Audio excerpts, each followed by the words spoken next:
नमस्कार दोस्तों, मैं आदित्य शेखर आप सभी का स्वागत करता हूं। चलिए आज हम लोग बात करते हैं अधिगम के वक्र व अधिगम के पठार के बारे में कि अधिगम का वक्र क्या है और अधिगम का पठार क्या है। और सीटेट, यूपीटेट और अदर टेट एग्जामों में अधिगम के वक्र से एक क्वेश्चन लगभग हर बार पूछे जाते हैं। तो सीटेट, यूपीटेट और अदर टेट एग्जामों को ध्यान में रखते हुए हम लोग अधिगम के वक्र व अधिगम के पठार के बारे में अध्ययन करेंगे। तो चलिए शुरू करते हैं। वह वक्र जो बालक के सीखने की कम या अधिक अथवा शून्य स्थिति को दर्शाता है अधिगम का वक्र कहलाता है। यह 4 प्रकार का होता है। अधिगम का वक्र 4 प्रकार का होता है और बालक के सीखने की गति को, जो स्थिति को, बालक के सीखने की स्थिति को दर्शाता है, अधिक, कम और शून्य स्थिति को दर्शाता है, उसे अधिगम का वक्र कहते हैं।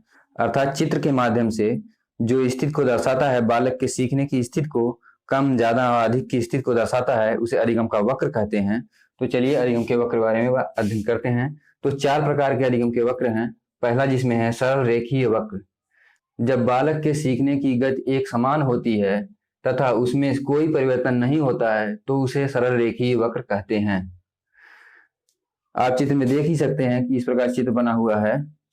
जब बालक के सीखने की गति एक समान होती है तथा उसमें कोई परिवर्तन नहीं होता है, बालक का अधिगम को ये रेखा दर्शाती है और समय को ये रेखा दर्शाती है। तो जब बालक सीखता है तो एक रेखा में सीखता है, सीधी रेखा में सीखता है। इस प्रकार से देख लीजिए, यहाँ हो जाएगा अधिगम,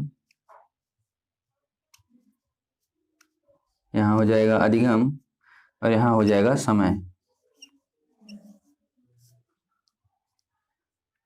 जब बालक अधिगम मतलब सीखता है तो समय के साथ जब सीखता है तो सीधी रेखा में सीखता है, अर्थात समय के साथ वह सीधी रेखा में सीखता है, उसमें कोई परिवर्तन नहीं होता, ना तो वो कम सीखता है ना तो वो ज्यादा सीखता है, एक समान सीखता है वो, तो एक सीधी रेखा बनती है, इसीलिए इसे सरल रेखीय वक्र कहते हैं।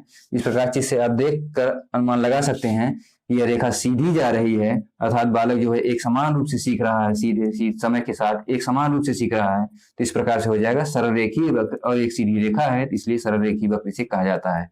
तो अगर यह चित्र दे दिया जाए एग्जाम में, इस प्रकार से क्वेश्चन पूछा जा सकता है और यह चित्र दे दिया जा सकता है, तो चित्र देकर पूछ लेगा कि इस चित्र के माध्यम से पूछ सकता है कि यह कौन सा वक्र को प्रदर्शित करता है, तो आप सीधे इसका आंसर देंगे, सरल रेखीय वक्र को प्रदर्शित करता है।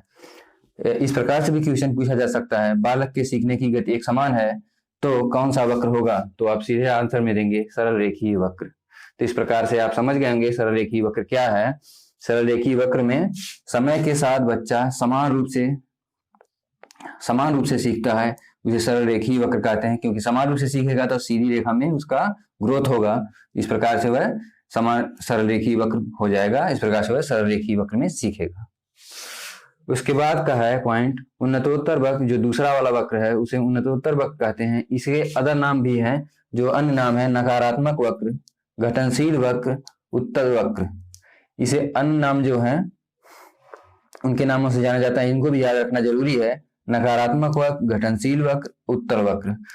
अगर क्वेश्चन में उन्नतोत्तर वक्र नहीं देता है, नकारात्मक वक्र देता है, घटनशील वक्र देता है, उत्तल वक्र देता है, तो भी उन्नतोत्तर वक्र ही होगा, क्योंकि इसके नाम है नकारात्मक वक्र, घटनशील वक्र और उत्तल वक्र, इसी के नाम है। इस प्रकार से आपको नाम भी ध्यान में रखना होगा। अब चलिए इसके बारे में अध्ययन कर लेते हैं कि ये क्या दर्शाता है। वह वक्र जिसमें बालक के प्रारंभ में सीखने की गति तीव्र फिर धीरे धीरे मंद हो जाती है, उन्नतोत्तर वक्र कहते हैं। इस प्रकार से आप देख सकते हैं, इधर अधिगम है और इधर समय है। और इसमें यह है कि बालक के प्रारंभ में सीखने की गति तीव्र, बालक पहले तीव्र गति से सीख रहा है और इस प्रकार से समय के साथ अधिगम उसका तीव्र हो जाएगा और सीखने की दर तेज हो जाएगी, तो वह जो है रेखा जो है ऊपर की तरफ बढ़ेगी और उसके बाद फिर वह समय के साथ तीव्र से सीखता है, फिर उसके बाद उसकी गति मंद हो जाती है अर्थात नीचे की तरफ यह रेखा आने लगेगी, तो हो जाएगा उन्नतोत्तर वक्र। इस प्रकार से आप देख सकते हैं चित्र में, पहले बच्चा तेजी से सीखता है, समय के साथ तेजी से सीखता है तो यह रेखा ऊपर जाएगी और उसके बाद उसका जो है सीखने की गति धीमी हो जाती है तो यह रेखा नीचे होने लगेगी। इस प्रकार से यह वक्र जो है, यह जो चित्र है, यह वक्र जो है वह उन्नतोत्तर वक्र है। इस प्रकार यह चित्र एग्जाम में दे दिया जाए और पूछ लिया जाए कि यह चित्र कौन सा वक्र दर्शाता है, तो आप सीधा सीधा आंसर देंगे उन्नतोत्तर वक्र। और ये भी क्वेश्चन पूछ सकता है, बालक किस वक्र में बालक पहले तीव्र गति से सीखता है और फिर मंद गति से सीखना प्रारंभ कर देता है? तो इसमें आप लगाएंगे आंसर उन्नतोदर वक्र। अब इसके बाद का जो पॉइंट है वो है नतोदर वक्र। नतोदर वक्र को सकारात्मक वक्र, वर्धनशील वक्र, अवतल वक्र, 3 नाम से और जानते हैं। इस प्रकार से 4 नामों से इसे जाना जाता है नतोदर वक्र को। नतोदर वक्र, सकारात्मक वक्र, वर्धनशील वक्र, अवतल वक्र। तो इसके बारे में चलिए अध्ययन करते हैं। इसके नाम को जरूर ध्यान में रखें, क्योंकि अगर नाम बदल कर पूछता है तो आप कंफ्यूज हो जाएंगे और इसका जो आंसर नहीं दे पाएंगे। इस प्रकार से इसका नाम जरूर याद रखें। वह वक्र जिसमें प्रारंभ में बालक की सीखने की गति मंद होती है, फिर धीरे धीरे तीव्र हो जाती है, उसे नतोदर वक्र कहते हैं। जैसा कि आप नाम से ही आप लोगों को पता चल गया होगा कि ये कौन वक्र क्या है, नतोदर वक्र, अर्थात उन्नति वाली बात हो रही कि उन्नति होगी, बाद में उन्नति शुरू हो जाएगी। सकारात्मक से भी ये अनुमान लगाया जा सकता है कि जो रिजल्ट आने वाला है वो अच्छा होगा। और वर्धनशील से भी, अर्थात आगे ही बढ़ना है। इस प्रकार से आप इसके नाम से ही जो है अनुमान लगा सकते हैं, अंदाजा लगा सकते हैं कि इसमें क्या होगा। तो चलिए इसके बारे में देखते हैं। पहले बालक मंद गति से सीखता है। देखिए आप इस रेखा के माध्यम से भी देख सकते हैं। इधर हो जाएगा अधिगम, इधर हो जाएगा समय। समय के साथ पहले बालक धीरे धीरे सीखता है। तो इस रेखा दिखा रही है बहुत समय तक मंद गति से सीखता है, यहाँ तक मंद सीखता है और उसके बाद फिर वह तीव्र गति से सीखना शुरू कर देता है, तो हो जाएगा नतोदर वक्र। इस प्रकार से नतोदर वक्र में बालक पहले धीमी गति से सीखेगा और उसके बाद फिर तीव्र गति से सीखना प्रारंभ कर देता है, तो नतोदर वक्र होता है। अगर यह चित्र एग्जाम में दे दिया जाए और पूछ लिया जाए कौन सा वक्र है, तो आप आंसर देंगे नतोदर वक्र। और इस प्रकार से भी क्वेश्चन पूछा जा सकता है कि पहले बालक मंद गति से सीखता है और बाद में फिर तीव्र गति से सीखना शुरू कर देता है, तो कौन सा वक्र बनता है? तो आप सीधा सीधा आंसर देंगे नतोदर वक्र।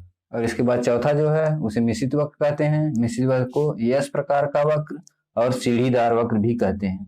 तो इस प्रकार से इसका दूसरा नाम भी याद रख लेंगे, यस प्रकार का वक्र, और तीसरा नाम इसका याद रख लेंगे, सीढ़ीदार वक्र।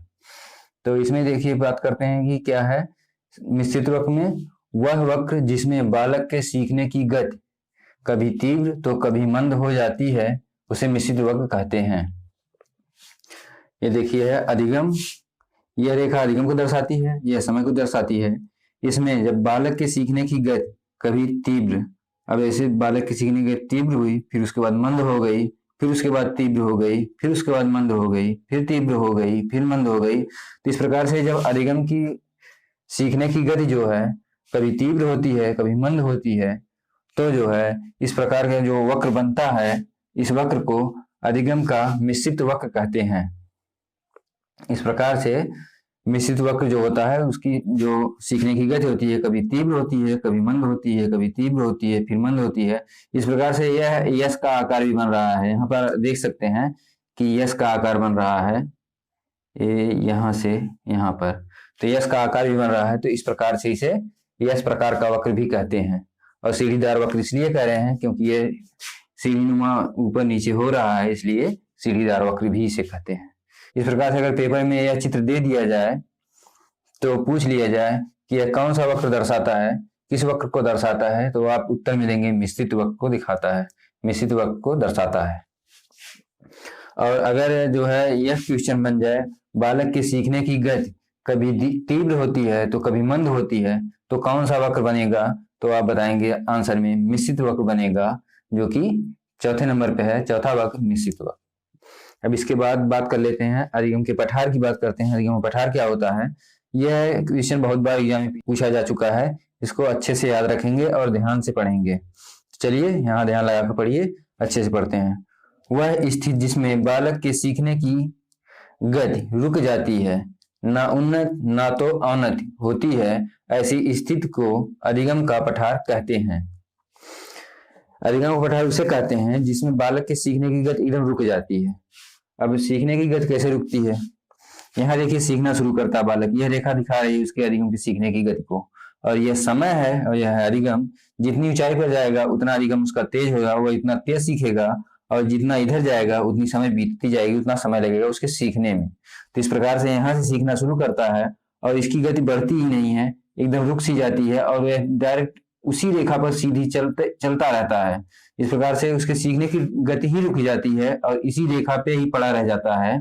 इस प्रकार से एकदम सीधी रेखा पर ही पड़ा रह जाता है और अधिगम की जो गति है वो ऊपर उठती ही नहीं है और सीधी रेखा में पड़ा रह जाता है। इस प्रकार से इस सीधी रेखा में जब पड़ जाएगा तो इसको अधिगम का पठार कहते हैं। जब ये यहाँ पे अधिगम रुक जाता है, जो कि सीधी रेखा में ही रह जाता है, ज्यादा ऊपर जाता ही नहीं है, रेखा ऊपर जाती ही नहीं, अधिगम तीव्र होता ही नहीं है, अधिगम मंद ही रह जाता है और एक सीधी रेखा बना लेता है, तो इसे कहते हैं अधिगम का पठार। इस प्रकार से अगर चित्र यह दे दिया जाए पेपर में और पूछ लिया जाए यह क्या दर्शाता है, तो आप कहेंगे यह अधिगम के पठार को दर्शाता है। और अगर यह क्वेश्चन पूछ लिया जाए कि बालक के सीखने की गति रुक जाती है, ना तो उन्नत होती है ना तो अवनत होती है, तो ऐसी स्थिति को क्या कहते हैं? तो ऐसी स्थिति को कहते हैं अधिगम का पठार। इस प्रकार से आप लोगों ने अधिगम का वक्र व अधिगम के पठार के बारे में पूरी जानकारी ग्रहण कर ली होगी। अब आप लोगों को यह वीडियो कैसी लगी हमें कमेंट बॉक्स में कमेंट करके जरूर बताएं। अगर यह वीडियो अच्छी लगी है तो वीडियो को लाइक कर दीजिए, चैनल को सब्सक्राइब कर दीजिए, बेल आइकन को प्रेस कर दीजिए, जिससे हमारे लेटेस्ट अपडेट आपको सबसे पहले मिलते रहें। और वीडियो को शेयर कर दिए जिससे हमारी वीडियो ज्यादा से ज्यादा लोग देख सकें।